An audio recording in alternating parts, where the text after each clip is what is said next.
We are continuing on slide 8 with partial differentiation. So, as I mentioned at the end of part 1, there are 4 second order partial derivatives. And you can read about these second order partial derivatives on page 123 of your prescribed textbook U.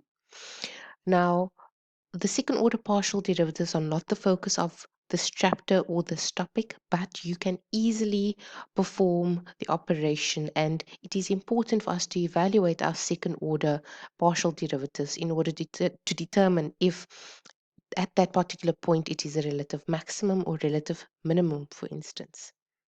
So when you differentiate a function of two variables, what you end up with is, in essence, a function of two variables, which implies you can differentiate further. So let's have a look at the notation of our second order partial derivatives. So for a two variable function, f is a function of x and y, we can define four second order partial derivatives, and these are the various notations that can be used. The easiest may be to look at the notation at the very end. So the first two second order partial derivatives are referred to as our direct second order partial derivatives. The latter two are referred to as cross partials. So how do we obtain these second order partial derivatives? So the first is found by differentiating the function twice with respect to x holding y constant. And the next direct partial is found by differentiating the function again with respect to y and differentiating it twice with respect to y holding x constant. For these two, the notation indicates that it is first found by differentiating first with respect to x, holding y constant, and then differentiating again with respect to y, holding x constant. And again, for the final cross partial, here it is found by differentiating the function first with respect to y, holding x constant, and then again differentiating that with respect to x, holding y constant. So if you are careful to not confuse x and y or to take the derivative of the wrong variable, you will find that getting your second order partial derivatives are quite straightforward. So slide 9 presents some application, some practice that you can do at home, and I will upload the answers in the week, provided I see that you have demonstrated your efforts to answer these questions. And all of these are basic differentiation where you have one independent variable. The last three, you find that you're applying your product, quotient, and chain rule. So please attempt this in this week. And in slide 10 and 11, you are required to find the first order partial derivatives of these functions respectively.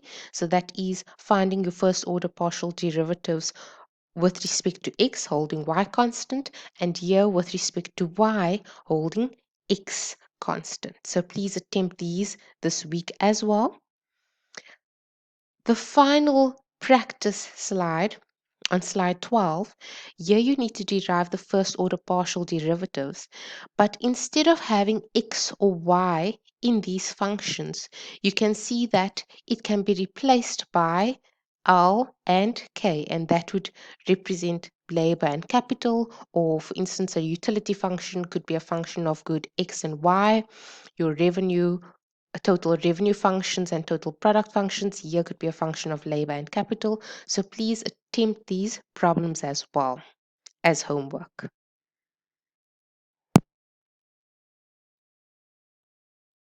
Right, so your to-do list is to complete those practice exercises.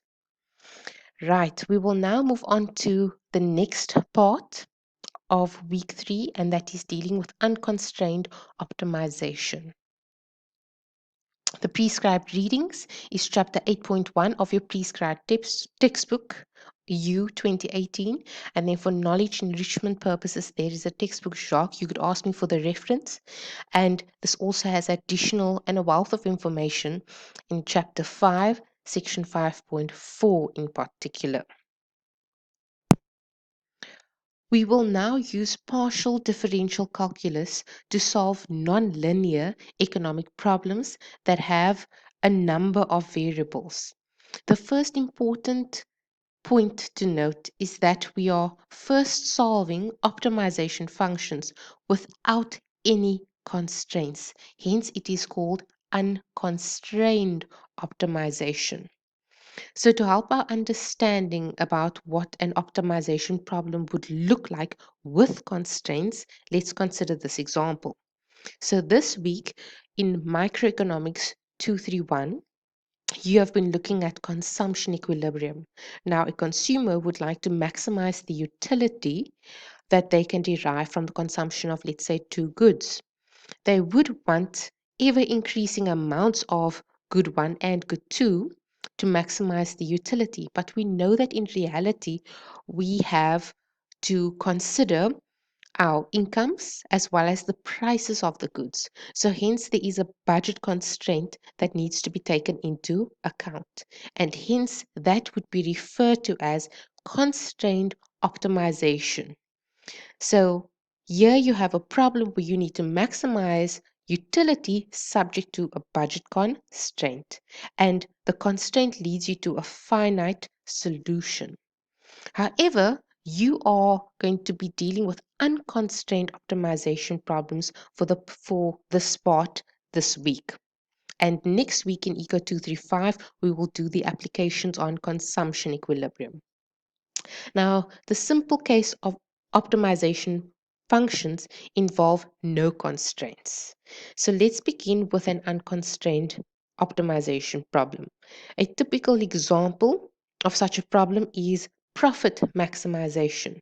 So you know that with profit maximization, in order to determine profit, you need to take the difference between total revenue and total cost. Now, the constraint is inherently built in that function because ultimately, with total revenue, you want to maximize total revenue, but with cost, you'd want to minimize your cost. So the constraint is inherently built into that profit function.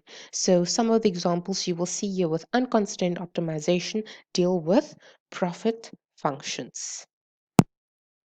Let's turn our attention to this particular slide. So we would like to optimize a function of two variables. Z is a function of x and y without constraints. Now the first step is to find the first order partial derivative for both x and y to find the coordinates of the turning point or the stationary point. You should recall from ECO151 that in order to find the stationary or turning point, you found your first order derivative and set that equal to 0. And in so doing, you could find the x and y coordinates. So in a similar fashion here, we would set our first order partial derivative equal to 0. Next, you would need to find your second order partial derivatives to determine the nature of the turning point. Now, stationary points can be classified as relative maximum, relative minimum, or saddle points. So if it were a relative maximum, because you are dealing with two variables, you need to imagine a 3D plane. So imagine you are on a top of a mountain. Either way you go, you are essentially going down. So that would represent that relative maximum point. And if you are at a relative minimum in either direction that you go, if you were at the bottom of, let's say, a valley, you would be going upward. And a saddle point isn't prescribed, but that would represent an example where if you were sitting at the point on a saddle of a horse, if you were to go towards the sides, you'd be moving downward. But if you were to move towards the front or the back, you would be moving upward. So those are the different stationary points that you could evaluate by looking at your second order derivatives. Now let's look at our first bullet point. In the first bullet point, we have a relative maximum point. Now to solve, you first need to find your first order partial derivatives. So here we have our first order partial derivative with respect to x, and it is set equal to 0, and our first order partial derivative with respect to y, and that is set equal to 0. Next, you need to find your second order partial derivatives. And the following conditions must hold for it to be a relative maximum. So for it to be a relative maximum, the direct second order partial derivatives must both be less than 0. That is the first condition that must be met.